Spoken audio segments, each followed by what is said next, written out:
Então, queridos, esse é o tema de hoje. Nós vamos falar sobre 1 Coríntios, capítulo 11, do verso 1 a 16, que é Paulo tratando do uso do véu, e nós vamos ver esse assunto, então, à luz da Bíblia e do espírito de profecia.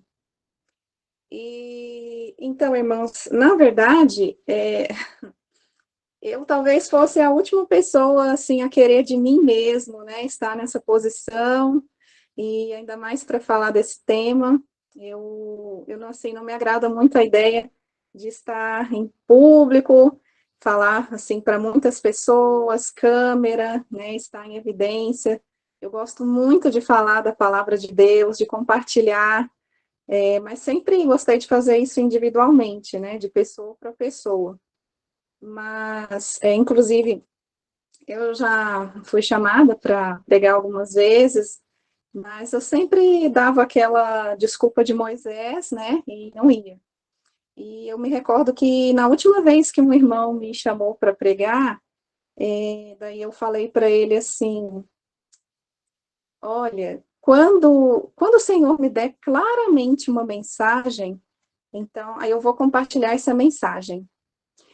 E eu quero dizer, né, para os irmãos que essa é a mensagem. O Senhor ouviu e guardou as minhas palavras, e Ele realmente me deu claramente uma mensagem, e eu vou estar contando para os irmãos como é que foi isso. Na verdade, eu estava bem tranquila em relação a esse tema, né, esse assunto.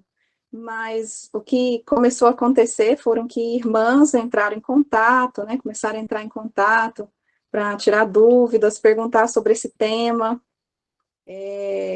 querendo saber. E eu assim, eu compartilhava, né, o meu entendimento, e eu só ficava em oração, né, sempre ali em oração pelos irmãos envolvidos, em dúvida, em erro, e, e ficava tranquila, né, em relação a isso. Mas até que o Senhor colocou diante dos meus olhos uma mensagem que me chamou muita atenção, né? Vou colocar aqui para vocês.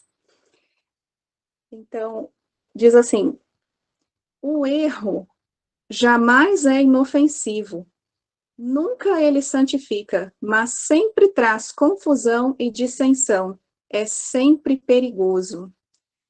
Então, é a senhora White falando em Testemunhos para a Igreja, volume 5, né?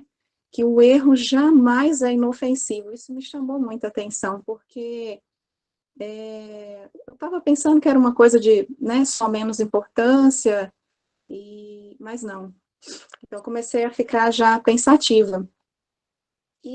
Mas eu só continuei em oração, e volta e meia esse assunto ressurgia, esse assunto aparecia, né, com pessoas perguntando, e também, depois de mais um tempinho, o Senhor me deu mais uma mensagem que Ele colocou, veio até mim, e eu vou ler para vocês aqui também.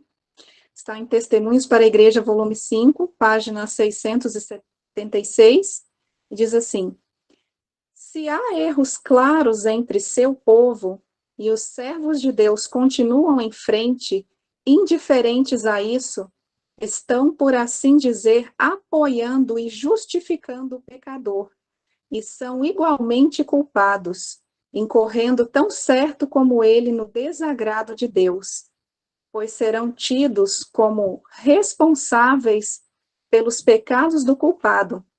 Foram-me mostrados em visão muitos casos em que o desagrado de Deus foi atraído por negligência da parte de seus servos, quanto a tratar dos erros e pecados existentes entre eles. Os que passaram por alto esses erros têm sido considerados pelo povo muito amáveis e de disposição benigna, simplesmente por haverem eles recuado do desempenho de um claro dever escriturístico. Essa tarefa não agradava seus sentimentos, portanto, eles a evitaram. Então, essa foi a mensagem, essa já me chamou mais atenção ainda, porque o Senhor está dizendo aqui claramente que aqueles que passarem por alto, né, o dever de fazer algo quando virem erros claros entre o seu povo serão tidos igualmente como culpados. Então, queridos, eu comecei a intensificar as minhas orações, né? E eu me recordo que numa oração na madrugada, né, que eu fiz ao Senhor, eu falei, né, assim com o Senhor: Senhor, se tu mesmo tem dito que isso não é coisa de pouca importância, se o Senhor espera que os seus servos não sejam indiferentes ao erro, então, Senhor, por favor, levanta alguém para falar sobre esse assunto, e por amor dos teus filhos que estão em erro e dos que estão em dúvida. Então, essa foi a minha oração.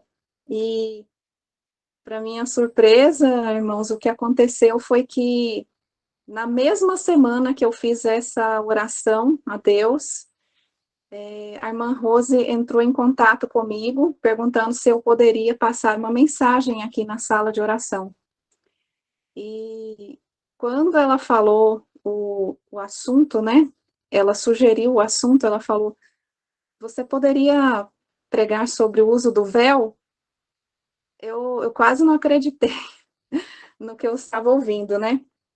E eu, eu tinha orado a Deus, pedindo a Ele que Ele levantasse alguém para falar sobre esse assunto. Então o Senhor estava chamando logo a mim, né?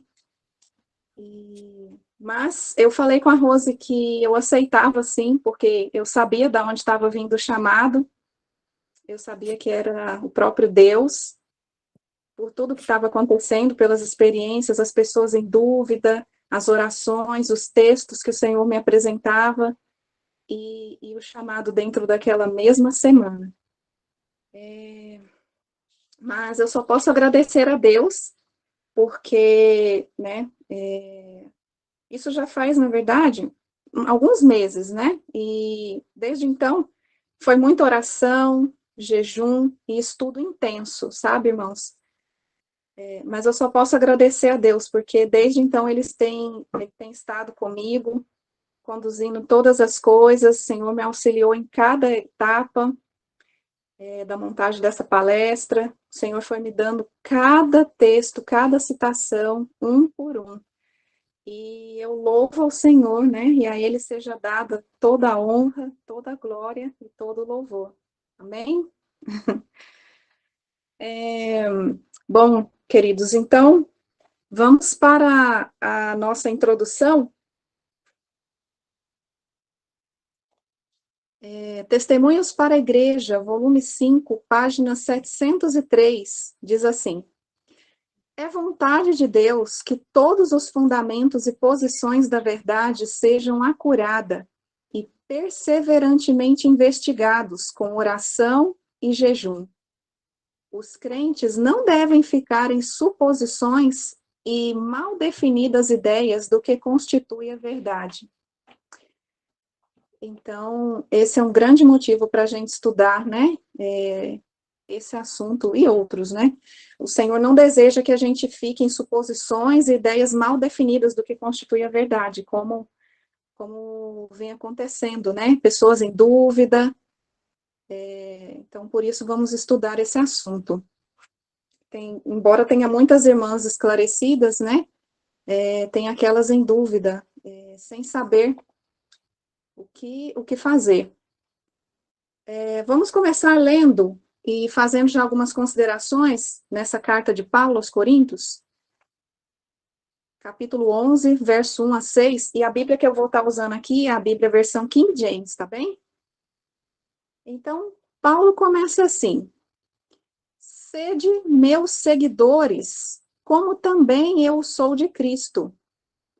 Verso 2, ora, louvo-vos, irmãos, porque vos lembrais de mim em todas as coisas e guardais as ordenanças como eu as entreguei a vós. Verso 3, mas quero que saibais que a cabeça de todo homem é Cristo, e a cabeça da mulher é o homem, e a cabeça de Cristo é Deus. Aqui Paulo está falando da ordem hierárquica estabelecida por Deus, e ele tem um propósito que ele vai deixar claro para a gente mais para frente. Verso 4. Todo homem que ora ou profetiza, tendo sua cabeça coberta, desonra sua cabeça, que conforme ele acabou de falar, é Cristo, né? Mas toda mulher que ora ou profetiza com sua cabeça descoberta, desonra a sua cabeça, que é o seu próprio marido, que é o seu marido, porque seria como se fosse rapada. Verso 6. Pois se a mulher não se cobre, tosquie-se também. Mas se para a mulher é vergonha tosquiar-se ou rapar-se, que ela se cubra. Pois o homem certamente não deve cobrir sua cabeça, porque ele é a imagem e glória de Deus, mas a mulher é a glória do homem. Porque o homem não é da mulher, mas a mulher é do homem. Bem, aqui Paulo está falando em termos da criação. Não é o homem que foi criado a partir da mulher, mas a mulher que foi criada a partir do homem. E ele está dizendo isso para mostrar a questão da submissão da mulher ao homem, né, ao seu marido, que, aliás, é o tema central do que Paulo está tratando aqui, é o princípio da submissão. Verso 9. Nem foi o homem criado por causa da mulher, mas a mulher por causa do homem, para lhe ser uma ajudadora idônea, não é assim que Deus disse? Verso 10. Por esta causa, a mulher deve ter poder, ou sinal de poderio, como algumas versões dizem, né? Sobre sua cabeça por causa dos anjos. Ou seja, sinal de que alguém tem poder, autoridade sobre ela. E o que isso tem a ver com os anjos? O uso do véu era importante não somente para dar testemunho às pessoas, mas também aos anjos presentes na reunião de oração, uma vez que a falta do véu naquele contexto demonstrava claramente insubmissão, rebeldia, que era um insulto a Deus e aos anjos também. Então, veja que, na verdade, era a insubmissão, a rebeldia em si, que era um insulto aos anjos presentes. Isso tem que ficar bem claro para a gente. Verso 11. Todavia, nem o homem é sem a mulher, nem a mulher é sem o homem no Senhor. Ou seja, eles são uma só carne, um precisa do outro. Cada um ali com as suas atribuições diferentes dadas por Deus, mas ambos se complementam, se ajudam. Verso 12. Porque como a mulher é do Senhor, assim também é o homem da mulher, mas todas as coisas de Deus. Então parece até um paradoxo, né? Que lá no verso 8, Paulo diz que o homem não é da mulher, e agora aqui no verso 12, ele fala que o homem é da mulher. Mas é que no verso 8, Paulo está falando que o homem não é da mulher em termos de sua origem na criação. E ele está nos lembrando dessa ordem porque ali ele estava tratando da questão da submissão. Já aqui no verso 12, tendo ele esclarecido a questão da submissão, agora ele se refere à origem de nascimento do homem, para deixar claro que não é porque a mulher deve ser submissa ao marido que ele é superior ou melhor do que ela. Inclusive, nós sabemos que, por esse motivo, foi que o Senhor tomou foi uma costela de Adão para criar a mulher, significando que ela não seria nem superior e nem inferior a ele, né, desculpa, mas que ambos deveriam andar lado a lado, mas claro, a mulher respeitando a autoridade de seu marido. Verso 13, julgai em vós mesmos, é decente que uma mulher ore a Deus descoberta? Então, aqui é um convite de Paulo para nós mesmos raciocinarmos. Ou não vos ensina a mesma natureza, a própria natureza, né? Que é vergonhoso para um homem ter cabelo comprido? Mas, se uma mulher tem cabelo comprido, isso é glória para ela, pois seu cabelo lhe foi dado para se cobrir.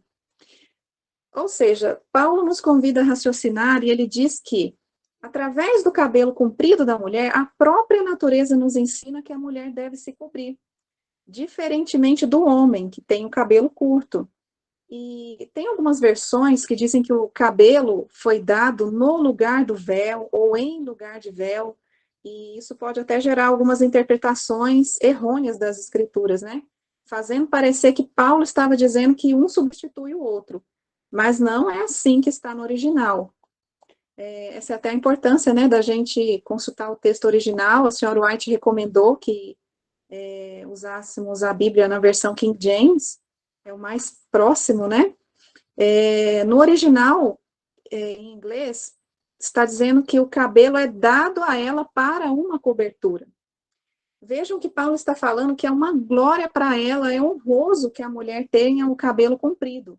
Ou seja, é honroso para ela ter uma cobertura. Por isso que ele diz no verso 6 que se a mulher não quer se cobrir, que ela se tosquie, porque o cabelo a cobre, né? E então Paulo não estava falando que o cabelo substitui o véu, mas ele estava comparando o cabelo com um véu. E quando ele disse que a própria natureza nos ensina através do cabelo comprido da mulher, que cobre ela, que envolve ela, que isso já mostra que a mulher deve se cobrir, com isso ele deixa evidente outra coisa para a gente compreender aqui, que é como esse véu era usado. É importante, né, a gente compreender isso, vocês vão entender depois o porquê. Bom, da mesma forma que o cabelo é comparado ao véu, o véu tem que ser comparado ao cabelo. Ele diz que o cabelo comprido cobre a mulher. Ele cai sobre os ombros, envolvendo a mulher, não é assim? Da mesma forma era o véu, ele era colocado na cabeça e caía solto por sobre os ombros como o cabelo. Então, esse é o cobrir do véu. Porque a mesma natureza que por si só já mostrava que o cabelo comprido da mulher era como um véu, também automaticamente já apontava a forma como ele era usado, né? Então, não era qualquer coisa que a mulher colocava sobre a cabeça que servia de véu. Uma touca, um chapéu. Não, era o véu. Um tecido específico e uma forma específica de usar. Bom, e aí no verso 16, Paulo conclui: mas, se algum homem quiser ser contencioso, nós não temos tal costume, nem as igrejas de Deus. Ou seja, a instrução é essa: mulher, você deve se cobrir. Mas, se ainda assim alguém quiser criar contenda, Paulo nos diz que nós, cristãos, não temos tal costume. Costume do quê? De contender, de debater, nem as igrejas de Deus. Então, ele deu a orientação, encerrou o assunto, dizendo que não iria contender com quem quisesse ir contra. Essa é uma das conclusões, então, que nós tiramos até agora, né, desse texto, mas ainda tem mais informações importantes para a gente extrair aqui desses versos de Paulo. Vamos ler novamente o verso 2. Ele diz: ora, louvo-vos, irmãos, porque vos lembrais de mim em todas as coisas e guardais as ordenanças, como eu as entreguei a vós. Essa palavra ordenanças, que em algumas versões está como preceitos, nós buscamos no original e a palavra correspondente é parádosis, que é uma palavra grega, que é a mesma palavra usada lá em Mateus, capítulo 15, verso 2, e em Gálatas, capítulo 1, verso 14, para se referir a tradições. Então, vamos ver aqui o que está escrito lá em Gálatas, depois em Mateus, que é Paulo, e depois Jesus falando a respeito das tradições. Gálatas primeiro, diz assim, capítulo 1, verso 14. É Paulo falando, ó. Eu superava na religião judaica a muitos dos meus companheiros na minha própria nação, sendo mais excessivamente zeloso das tradições de meus pais. Então, Paulo dizendo que ele era assim, zeloso das tradições.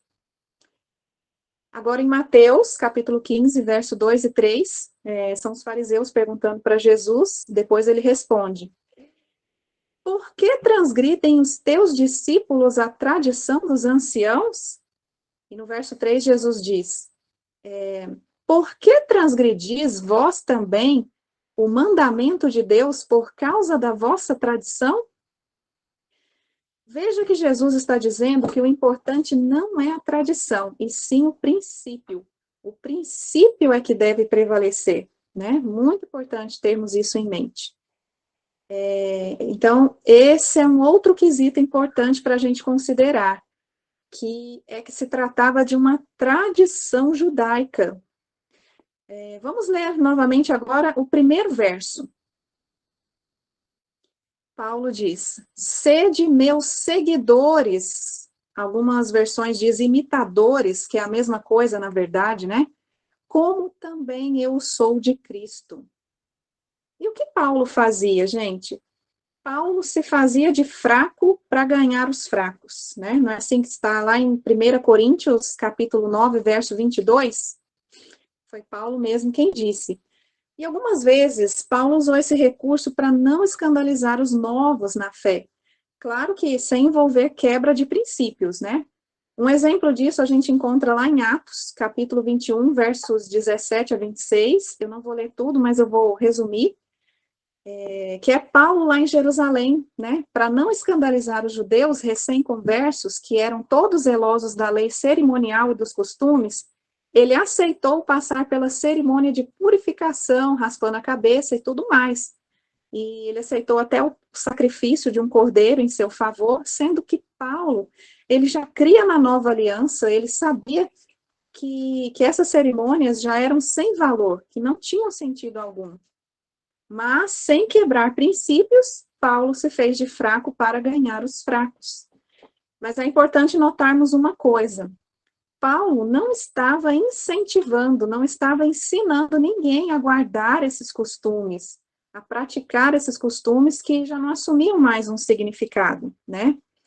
Então, nem circuncisão, nem sacrifício de animais pelos pecados, nem cerimônias de purificação, nada disso mais, né?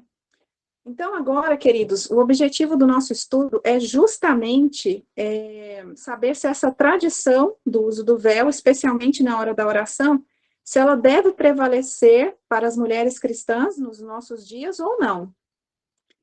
Vamos ver mais algumas passagens da Bíblia onde o uso do véu aparece.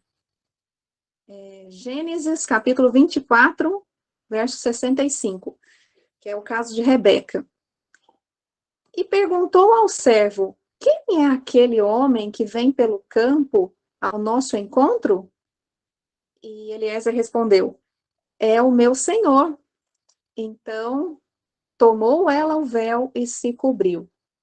É interessante que, diante do servo, a Rebeca se encontrava sem véu, né? E somente colocou o véu quando ela foi se aproximar de Isaque, em sinal de recato e respeito por aquele que agora seria seu marido. Vamos ver mais um exemplo. Êxodo, capítulo 34, verso 33, que é sobre Moisés. Tendo Moisés acabado de falar com eles, pôs um véu sobre o rosto. Aqui Moisés colocou um véu com o objetivo de velar a sua face, pois ela resplandecia muito com o brilho da glória de Deus, e os israelitas não estavam suportando olhar para o rosto de Moisés sem o véu, né? Então ele usou desse recurso. Mais uma citação, uma passagem bíblica. Cântico, capítulo 41, capítulo 4, desculpa, verso 1. É uma poesia de Salomão, onde ele diz assim: como você é linda, minha querida. Ah, como você é linda. Seus olhos, por trás do véu, são como os olhos de uma pomba. Então, aqui temos novamente o véu também cobrindo a face. Interessante, né? Reforça também o entendimento que Paulo já deu de como o véu era usado, caindo por sobre a face. E aqui interessante que Salomão retrata que os olhos estavam por trás do véu, né? Vamos ver agora Gênesis, capítulo 38, versos 14 e 15, que é o episódio de Tamar. Então, verso 14, então ela, Tamar, despiu as vestes de sua viuvez e, cobrindo-se com um véu, se disfarçou e se assentou à entrada de Enaim, no caminho de Timna, pois via que Selá já era homem e ela não lhe fora dada por mulher. Vendo-a Judá, teve-a por meretriz, pois ela havia coberto o rosto. Então, olha só que interessante como nesse último contexto, o uso do véu assume um significado totalmente oposto ao de uma mulher honrosa e submissa dos versos anteriores, não é verdade? Tamar, ela cobriu o rosto com véu e por isso ela foi confundida com uma prostituta. Se lá no contexto das mulheres de Corinto fosse um costume das prostitutas cobrir o rosto com véu, é claro que Paulo não recomendaria o seu uso para elas, né? Então, vamos observando aí todos esses detalhes. Agora vamos ver o que a senhora White diz em Testemunhos para a Igreja, volume 1, página 188. Foi-me apontado o antigo povo de Deus, e pude comparar o seu vestuário com a moda desses últimos dias. Que diferença, que mudança! As mulheres de outrora não eram tão ousadas como as de hoje, quando em público elas cobriam o rosto com um véu. Olha, então, veja que aqui a irmã White, ela está falando como era expressada a modéstia cristã pelas mulheres no tempo do antigo Israel, né? Ela está dizendo bem claro, foi-me apontado o antigo povo de Deus. Ela não está falando de um tempo próximo ao tempo que ela viveu, né? Ela está trazendo lá para os dias de Paulo mesmo, aquela época. E se nós continuarmos lendo um pouquinho mais para frente, o que ela escreveu na mesma página ainda, agora ela vai trazer para os dias dela. Ela vai comentar qual era a forma usada pelas mulheres no dia dela para expressar a modéstia, que inclusive é um princípio que está ligado à submissão das mulheres, né? Ela diz assim: se o professo povo de Deus não se houvesse afastado tanto dele, haveria agora marcante diferença entre seu vestuário e do mundo. As toucas pequenas, expondo a face e a cabeça, mostram falta de modéstia. Então, veja que agora, nos dias da senhora White, o costume já não era mais cobrir o rosto com véu como o antigo povo de Deus, mas sim usar toucas. E é interessante também notar que ela fala aqui de modéstia, né? Ela nem mencionou a submissão. Eu fiz uma pesquisa na internet para ver aqui o que seriam essas toucas usadas na época da senhora White. Eu encontrei algumas gravuras e coloquei uma aqui para a gente poder ver junto, ó. Então, essas eram as toucas que as mulheres costumavam usar no século XIX, que foi o tempo que a irmã White viveu. E aqui, ó, nesse exemplo, nós vemos aqui essa de azul, que uma touca cobre todo o cabelo e não deixa tão evidente o rosto. Já a outra touca é como a senhora, é pequena, né? É como a senhora White comenta, expõe bem a face e a cabeça, para o costume da época, né? E depois, como todos nós sabemos, essas toucas deixaram de fazer parte da cultura e caíram em desuso também.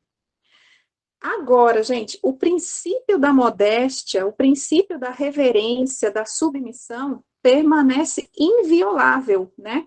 Mas o método de expressar esses princípios é que muda muito de lugar para lugar e de tempo para tempo. Conforme nós acabamos de ver aqui, né? Em dois contextos de tempo e de lugares diferentes na própria Bíblia e depois no espírito de profecia. Ao fazer essa pesquisa sobre as toucas, né, que as mulheres costumavam usar no tempo da Sra. White, eu me deparei com uma curiosidade que eu achei bem interessante trazer para o nosso estudo aqui. A época que a irmã White viveu era chamada de Era Vitoriana, porque era a Rainha Vitória que estava reinando lá na Inglaterra nessa época, e nessa época que vai de 1837 a 1901. E nesse período, gente, era um costume o uso de roupas pretas. Olha só o que diz um site que eu encontrei aqui, que relatou algumas curiosidades da época. A gama de cores que vai permear o guarda-roupa feminino no século XIX tinha a predominância do branco e do preto. Essa era uma ideia que, de certa maneira, retomava conceitos da reforma protestante. O preto era sinal de luto e piedade, de uma vida regrada voltada a Deus, humilde e simples. Na corte espanhola, por exemplo, o preto estava associado à austeridade e piedade, o mesmo ocorrendo em países protestantes como a Holanda. Então, aqui temos a fonte, né, para quem quiser ver depois. E um outro site que eu encontrei dizia assim, ó, O preto foi também a cor do puritanismo e da reforma protestante, que requeria roupas simples, sóbrias e discretas. Teólogos como João Calvino e Filipe Melanchthon desaprovavam as ricas cores e decorações dos interiores das igrejas católicas, consideradas por eles como ostensivas e distantes dos valores da humildade e do sacrifício. Volta um slide, por favor, querido.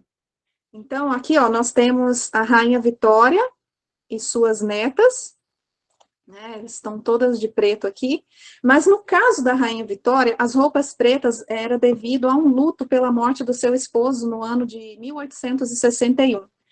Ela ficou de luto para o resto da vida dela, aproximadamente uns 40 anos, e nunca mais ela tirou as vestes pretas. E daí vem essa tradição da roupa preta para o luto. Mas entre os protestantes tinha também essa conotação que a gente acabou de ver. Inclusive, né, eu até sempre me perguntava por que será que a senhora White sempre estava de preto, né? Eu não sei se é exatamente por isso, né, mas o costume da época era aquele, e pode ser que sim. Então, eu separei aqui algumas fotos para a gente poder ver. A senhora White, junto com vários irmãos, numa conferência. Eu creio que a senhora White é essa na terceira fileira, de baixo para cima. Não dá para ver muito nítido, né? Mas aqui tá, essa foto é do acervo, né, das fotos da senhora White. Ela está aqui entre os irmãos também.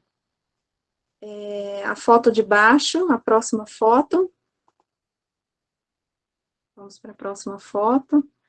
Aqui, ó, a senhora White está no centro com uma Bíblia na mão, entre os irmãos aqui. A gente vê a predominância, né, das roupas pretas. Então, gente, o preto era a cor da reforma protestante, né? Mas hoje, o uso da cor preta nas vestes não tem mais essa conotação. Qualquer um hoje em dia usa roupas pretas, inclusive os roqueiros, né? Perdeu-se esse simbolismo do preto para os cristãos protestantes. Mais uma foto, ó.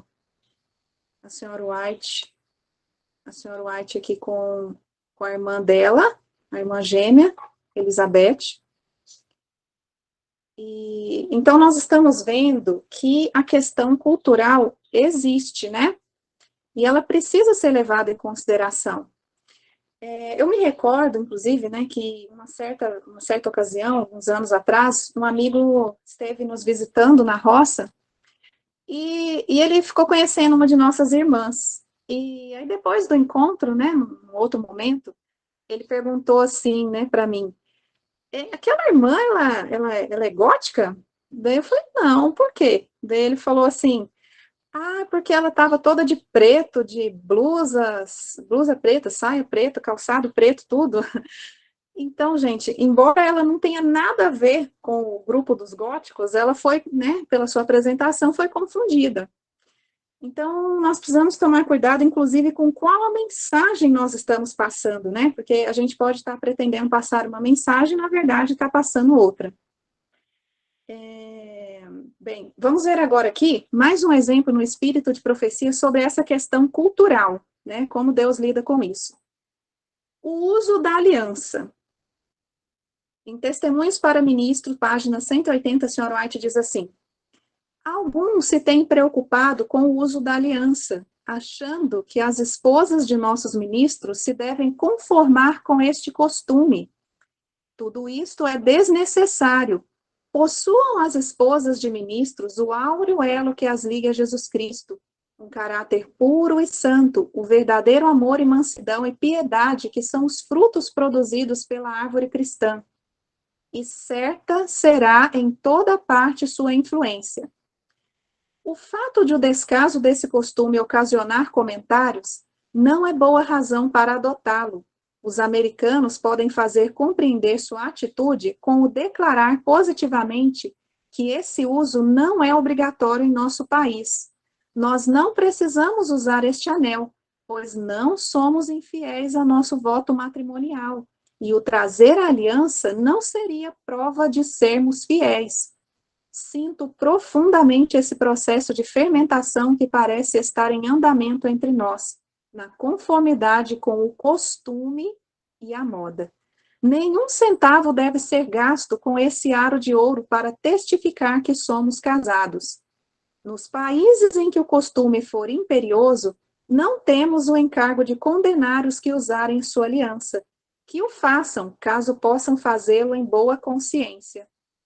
Não achem, porém, nossos missionários que o uso da aliança lhes aumentará um jota ou um tio a influência.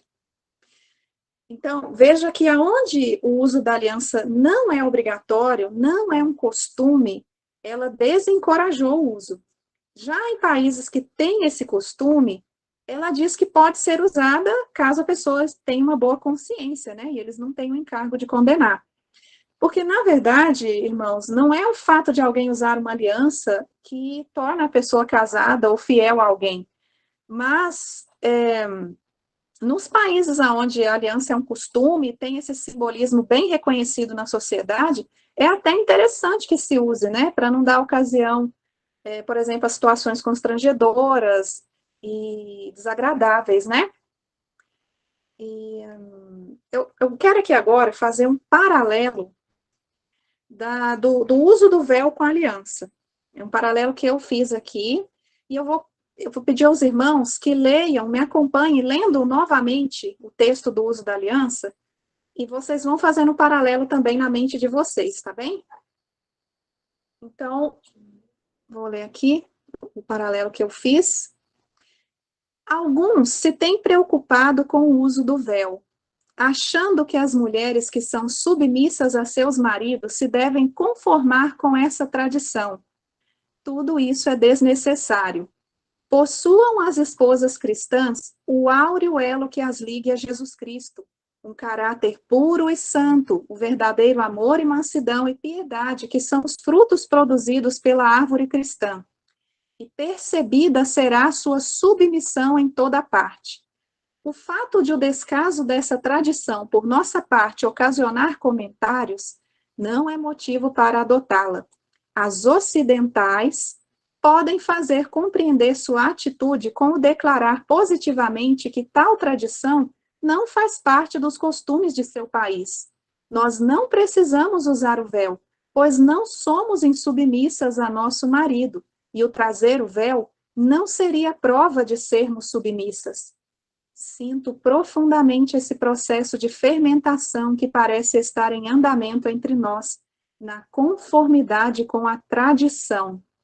Nenhum tempo deve ser perdido com esse artefato para testificar que somos submissas. Nos países em que o costume for imperioso, não temos o encargo de condenar as que usarem o véu, que o façam, caso possam fazê-lo em boa consciência.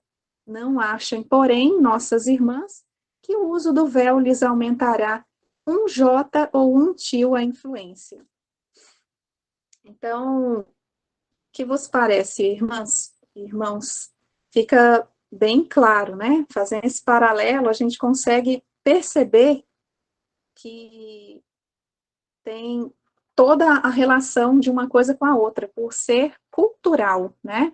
Por se tratar de tradição. E a gente precisa estar atento ao sentido que tem, né? Se a sociedade pode ou não interpretar daquela maneira como a gente julga que aquele símbolo passa, né? A ideia, a conotação. Vamos agora ver mais alguns exemplos bíblicos de símbolos que deixaram de ser sinal entre o povo de Deus. Em Mensagens Escolhidas, página 473, a senhora White fala do cordão azul. Diz assim: os filhos de Israel, depois de terem sido tirados do Egito, foram ordenados a usar um simples cordão azul nos cantos de suas vestes, para distingui-los das nações em volta e significar que eram um povo peculiar de Deus.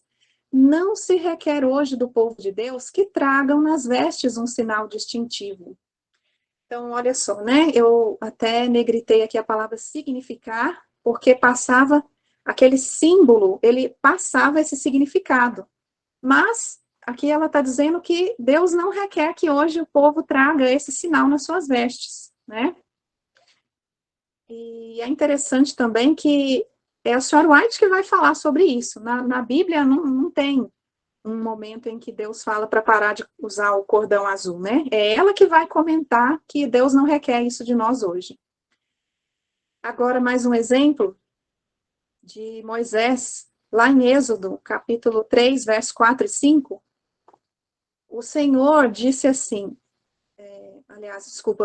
Moisés, é o caso de tirar as sandálias dos pés, né?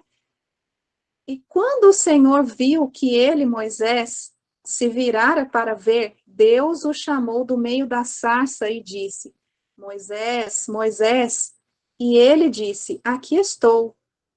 E o Senhor disse, não te aproximes até aqui, tira a tua sandália dos teus pés, porque o lugar em que estás é terra santa.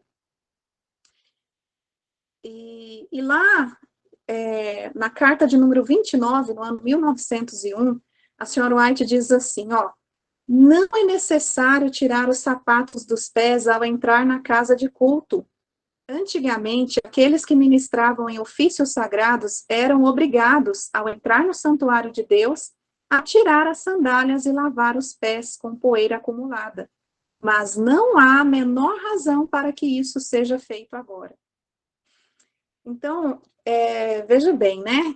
A questão de tirar as sandálias dos pés era uma ordenança que o próprio Deus tinha instituído, né? Para que houvesse uma demonstração de reverência nos lugares santos. Mas hoje ele não nos pede esse sinal, conforme a gente acabou de ver. Mas o princípio de reverência permanece, né? Só que hoje demonstrado de outras maneiras. Vamos ver aqui mais um exemplo da circuncisão agora. Lá em Êxodo, capítulo 17, verso 10 e 11. O Senhor disse, ó, este é o meu pacto que guardareis entre mim e vós e a tua semente depois de ti. Todo filho homem entre vós será circuncidado, e vós circuncidareis a carne do vosso prepúcio, e será um sinal do pacto entre mim e vós. Mas, como nós sabemos, né, já na nova aliança que Jesus estabeleceu conosco, já não era mais necessária a circuncisão, né? E Paulo, lá em Romanos, capítulo 2, verso 29, inclusive ele vai dizer assim, ó, porém, judeu é aquele que o é interiormente, e circuncisão é a que é do coração, no espírito, não segundo a letra, cujo louvor não procede dos homens, mas de Deus. Então, irmãos, vocês estão percebendo que não há mais véu, nem touca, nem cor de roupa, nem anel, nem cordão azul, nem o tirar as sandálias, nem circuncisão, nem mais um sinal externo que Deus peça que eu coloque em mim, ou né, para simbolizar algum princípio da minha fé. Não tem mais símbolos externos. E o que Deus, o que Jesus colocou no lugar disso tudo na nova aliança? O testemunho, conforme Jesus falou lá em Mateus, capítulo 28, verso 19, ele disse assim, ide, portanto, fazei discípulos de todas as nações, batizando-os em nome do Pai, do Filho e do Espírito Santo. O batismo, o que é? O batismo é um testemunho público. É isso que Deus pede do Israel moderno hoje, né? É um testemunho através de um caráter puro e santo do verdadeiro amor e mansidão e piedade que são os frutos produzidos pela árvore cristã, conforme nós vimos também, né, a senhora White falar no exemplo da aliança. Irmãos, eu quero também aqui agora abrir um parênteses para falar um pouco sobre a questão das cerimônias externas. Deixando claro que o uso do véu em si não seria uma cerimônia externa, tá? Mas uma tradição local dos judeus naquela época. Mas isso que eu vou falar agora também vai ajudar a gente a compreender o perigo de seguir nesse caminho de resgatar tradições. Vamos ler então o que o Espírito de Profecia falou sobre essa questão das cerimônias. Se Se aqueles que afirmam acreditar na verdade sagrada para este tempo voltassem à prática das observâncias cerimoniais exigidas dos judeus, que tipo de representação seria feita diante dos anjos e dos homens? Devemos ter o maior cuidado para remover o pecado de todos os cantos do coração.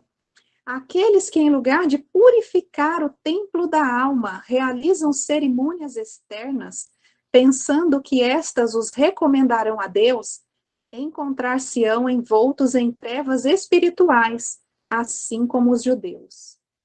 Aqueles que colocam tais provas ao povo de Deus hoje apenas confundem a mente, colocam as obras no lugar da verdade preciosa, fazendo com que elas tomem o lugar da religião, do coração e da vida. Recebi do Senhor a advertência para dar às igrejas adventistas do sétimo dia. Ele me instruiu que Satanás é o inventor de fábulas sem importância e sem sentido, que ele apresenta às mentes humanas para eclipsar as grandiosas, enobrecedoras e purificadoras verdades para esse tempo. O inimigo se empenha a favor dessas miseráveis invenções para rebaixar os princípios sagrados da verdade, distrair a mente da verdade salutar para cerimônias enganosas. Então, esse texto está numa carta de número 29, que a própria senhora White escreveu no ano de 1901. Irmãos, por que eu abri esse parênteses aqui? É porque a intenção de Satanás não é somente envolver a mente do povo de Deus para as tradições, como é o caso do véu que nós estamos estudando aqui, mas também para as cerimônias que nós não temos que estar celebrando mais na nova aliança, né, que Jesus estabeleceu conosco. E acontece que agora, além da tradição do véu, está sendo sugerido que nós deveríamos também celebrar a festa dos tabernáculos. Mas, queridos, como que nós vamos celebrar a festa dos tabernáculos, sendo que o nosso sumo sacerdote ainda está no lugar santíssimo fazendo a expiação pelos nossos pecados? Isso é como se eu dissesse que eu não tenho mais um sumo sacerdote fazendo expiação por mim. Nós estamos vivendo no grande dia da expiação, que é quando o povo de Deus deve estar afligindo a alma, esquadrinhando os corações, orando e jejuando. Esse jejum seria tirar da nossa alimentação tudo que é nocivo, né? Conforme o próprio Deus nos ensinou. Então, gente, é isso que o inimigo quer, né? O inimigo de nossas almas deseja fazer, tirar o foco do real preparo que nós devemos estar fazendo agora no tempo do fim. Mas a senhora White, ela disse que Deus deu um teste, um sinal para o povo dele, apenas um teste, apenas um sinal. E na própria carta de número 29, no ano 1901, ela também vai comentar assim, ó, Deus deu um teste para o mundo todo.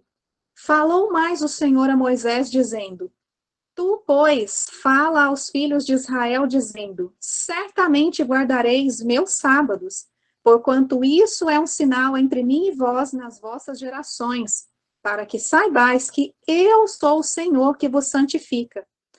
Portanto, guardareis o sábado, porque santo é para vós. Aquele que o profanar, certamente morrerá. Porque qualquer que nele fizer alguma obra, aquela alma será eliminada do meio do seu povo.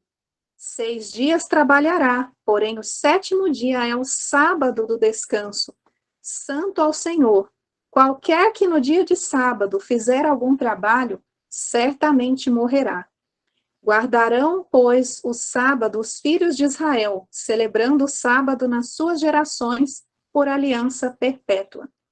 Entre mim e os filhos de Israel será um sinal para sempre, porque em 6 dias fez o Senhor os céus e a terra, e ao 7º dia descansou e restaurou-se. Isso está em Êxodo 31, versos 12 a 17, e a irmã White segue dizendo assim, olha, esse é o teste do Senhor, não vamos rebaixá-lo para testes feitos pelo homem. Essas fracas exposições apresentadas à igreja para instrução e prática são produção de mentes que precisam que alguém lhes ensine os primeiros princípios do Evangelho de Cristo. Bom, agora nós vamos deixar a própria palavra de Deus responder para a gente algumas possíveis dúvidas. Será que Ellen White, né, o espírito de profecia, deixou de falar abertamente sobre algum assunto? Será que Deus tinha mais coisa para nos dizer, mas como não iríamos suportar, ou pelas muitas murmurações, talvez ele se retraiu, deixou de falar algo? Será que houve um período de silêncio e a luz sobre a reforma do vestuário havia ficado incompleta? Será que devemos confiar nas nossas sensações, nos nossos sentimentos? Será que sinais, manifestações miraculosas são uma salvaguarda segura para a gente? Então, nós vamos deixar que a própria palavra de Deus nos responda. Em Testemunhos Seletos, volume 2, página 276, a senhora White diz assim: nos tempos antigos, Deus falou ao homem pela boca de seus profetas e apóstolos. Nestes dias, ele lhes fala por meio dos testemunhos do seu Espírito.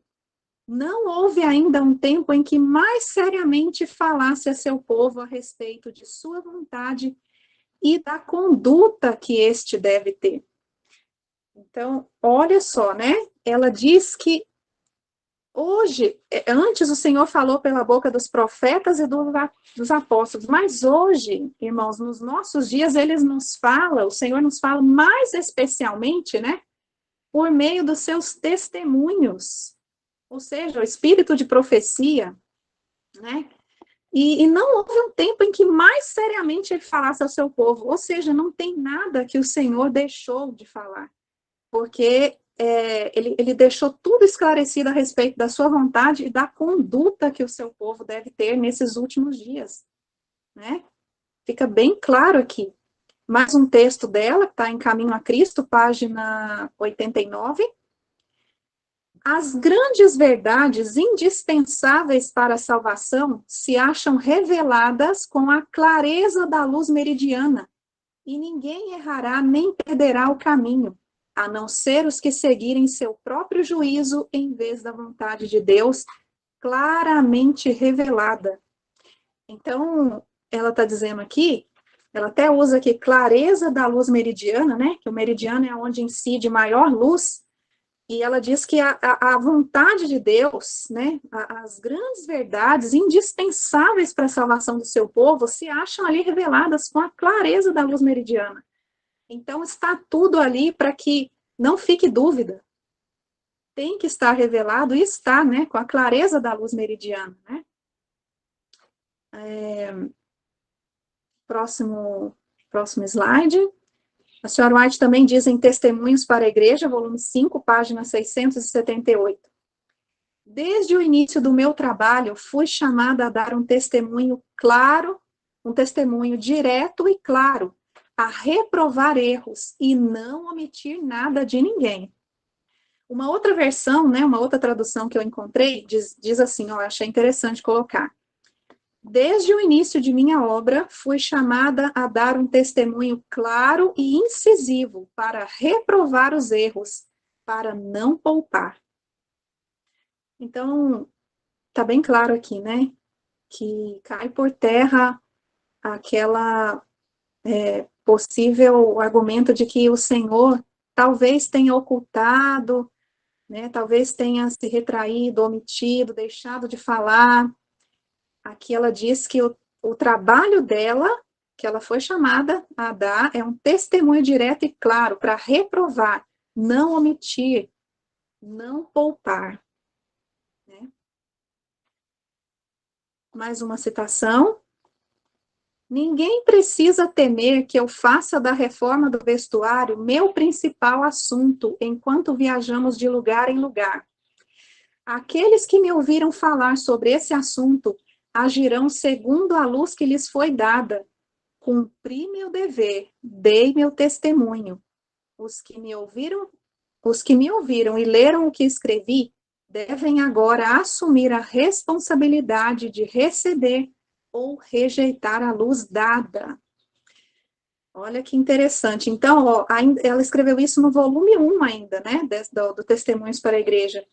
E lá no volume 1 dessa obra dela, ela já fala que ela cumpriu o dever, que a luz foi dada, né, ela deu o testemunho. Fica bem claro pelas próprias palavras dela que ela falou tudo o que tinha para falar. Nada foi ocultado, irmãos. Inclusive, né, a luz foi dada com muita riqueza de detalhe, como ela diz, né, clareza da luz meridiana. A senhora White, ela falou sobre a harmonia nas cores, ela falou sobre o bom caimento, simplicidade, a qualidade do tecido, ela destacou até o comprimento, e ela disse que 23 centímetros de distância do chão estaria em harmonia com a luz que ela recebeu, né? Eu achei interessante esses 23 centímetros, né? Isso me remete à exatidão do que Deus requer de nós. Por que não 30, 20, 25? Por que 23 centímetros, né? Então, Deus é muito exato no que Ele pede de nós. E, então, irmãos, esse suposto silêncio que argumentaram que houve aí, não tem nada que ver com a luz ter ficado incompleta. Ellen White, na verdade, ela fez semelhante a Paulo. A luz foi toda dada, ela cumpriu o dever dela, e ela agora não iria ficar repetindo, contendendo. É apenas isso. Agora, com relação a experiências sensoriais, né? Então, gente, eu tomei conhecimento que foi feito um convite para as mulheres experimentarem colocar o véu na hora de orar, que elas iriam sentir algo diferente, e eu soube que tinha gente, mulheres, né, relatando que resolveram fazer a experiência e que realmente experimentou uma sensação diferente, algo que não tinha sentido antes, enfim, né? Então, o que a palavra de Deus adverte sobre isso? Mente, caráter e personalidade, a senhora White vai dizer assim, volume 1. Os sentimentos são muitas vezes enganadores. As emoções não são salvaguarda segura, pois são variáveis e sujeitos a circunstâncias externas. Muitos são enganados por confiarem em impressões sensacionais. Em Mente, Caráter e Personalidade, volume 1 também, na mesma página, ela diz: os filhos de Deus não devem sujeitar-se a sentimentos e emoções. Muito claro, né? E quanto a manifestações, quem sabe de anjos, nós devemos confiar? O que Deus fala para nós, né? Lá em Testemunhos para Ministros, página 472, diz assim: essa aqui é uma fala de Satanás, tá? Ele diz: devemos trabalhar por meio de sinais e maravilhas para lhes cegar os olhos quanto à verdade e levá-los a pôr de lado a razão e o temor de Deus e a seguir os costumes e tradições. Gálatas 1:8 diz: mas ainda que nós, ou mesmo um anjo vindo do céu, vos pregue evangelho que vá além do que vos temos pregado, seja anátema. Mensagens Escolhidas, volume 2, página 48. Não nutra ninguém a ideia de que providências especiais ou manifestações miraculosas devam ser a prova de genuidade de sua obra ou das ideias que defende. Aqui, essas providências especiais, elas podem ser, por exemplo, né, pessoas de vários lugares entrando em contato, dizendo que Deus tem falado com elas sobre o uso do véu, que elas já aceitaram essa luz já há algum tempo, né? Mas, segundo as orientações que Deus deu, né, que nós estamos vendo aqui, nós podemos confiar nessas providências especiais? Se nós estivéssemos no lugar do inimigo de nossas almas, será que nós não trataríamos de providenciar essas providências especiais, né? Claro que sim, né? Isso não é difícil para o inimigo, ele precisa, né? Aliás, ele precisa arrumar essas coincidências, essas providências para fazer com que a pessoa acredite naquilo, né? Então, a palavra de Deus é a nossa salvaguarda segura. A senhora White diz também, em Mensagens Escolhidas, volume 2, página 29, em tempos passados, alguns entre os crentes tinham grande fé em estabelecer sinais pelos quais decidir seu dever. Alguns tinham tal confiança nesses sinais que homens foram tão longe que trocaram de esposas, trazendo assim adultério para dentro da igreja. Então, olha quão longe os homens foram confiando nos sinais, né? Em vez de confiar na palavra de Deus, no que está revelado, não ir além da revelação, eles estabeleciam sinais. Ah, se isso acontecer, é porque, né? Então, eu tenho que fazer tal coisa, né? E eles foram tão longe que trocaram de esposas, trazendo adultério para dentro da igreja. Vamos ver aqui agora quais foram as únicas vezes que Ellen White disse ter sido necessário o uso do véu nos seus dias, tá bom? Em Cartas e Manuscritos, volume 12, no ano de 1897, a senhora White diz assim, ó, a reunião de Melbourne não precisa de ser adiada para dezembro, quando as moscas são tão incômodas que há necessidade de homens e mulheres usarem véus. A picada dessas moscas é muito venenosa. Então, qual foi o motivo que ela falou que precisaram usar véus, inclusive homens, né? Para se proteger das moscas venenosas. Esse, né, o único motivo de estarem com véus ali. E 4 anos depois, né, comentando a respeito de uma outra reunião campal, a senhora White diz assim, na reunião campal realizada em Bridgton, Austrália, o povo foi obrigado a usar véus para manter as moscas venenosas longe dos seus rostos. Enquanto falava, eu própria era obrigada a abanar-me continuamente. Então, queridos, essas são as únicas vezes que ela menciona que o povo necessitou usar véu, apenas com a finalidade de se proteger das moscas. Inclusive, ela mesma não estava usando véu, né? Ela comenta que ela precisou se abanar continuamente. Nós temos aqui algumas fotos, né, da senhora White em momentos, situações diferentes, para a gente poder constatar que realmente ela não faz uso de véu em qualquer momento, circunstância aqui. Aqui a senhora White está falando na Conferência Geral, no ano de 1901, eu creio que ela está pregando aqui, né? Me parece que ela está com uma Bíblia. Como vocês estão vendo, ela não faz uso de véu. Depois aqui, ó, no ano 1906, a senhora White falando na dedicação do sanatório de Loma Linda. Também sem véu, né? A próxima foto, no ano de 1909, a senhora White no sanatório de Madison.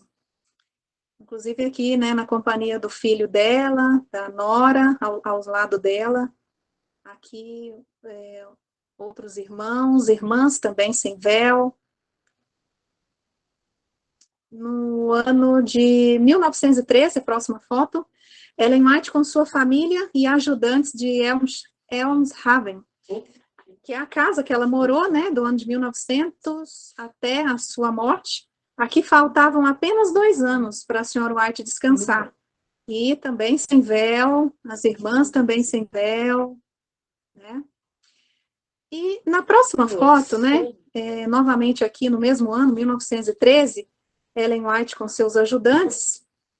Essa aqui, gente, é a única foto que a senhora White aparece se cobrindo assim. E essa foto foi usada para dizer que ela possivelmente aceitou a luz do véu no final de sua vida. Mas, irmãos, ainda que nós quiséssemos ignorar todas as evidências reais dessa foto, por tudo que nós já estudamos, no próprio espírito de profecia, isso é impossível, né? Como nós vimos.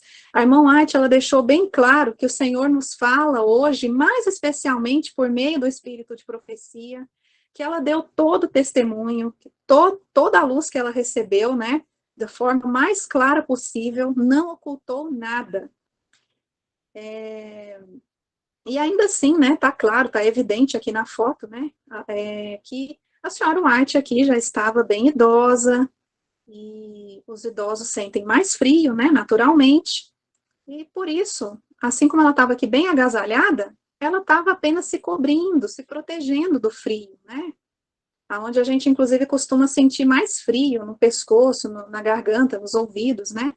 E podemos ver aqui que também as irmãs que estão junto dela, nenhuma faz uso de véu, né? Mas ela, como já uma senhora de mais idade, estava se protegendo apenas, né? E agora, queridos, eu queria chamar a atenção das irmãs para mais um outro aspecto muito sério aqui. Nós vamos ver alguns tipos de cobertura de cabeça usada pelas mulheres em algumas culturas do mundo. Eu selecionei algumas fotos e temos aqui, cada tipo de cobertura recebe um nome diferente, né?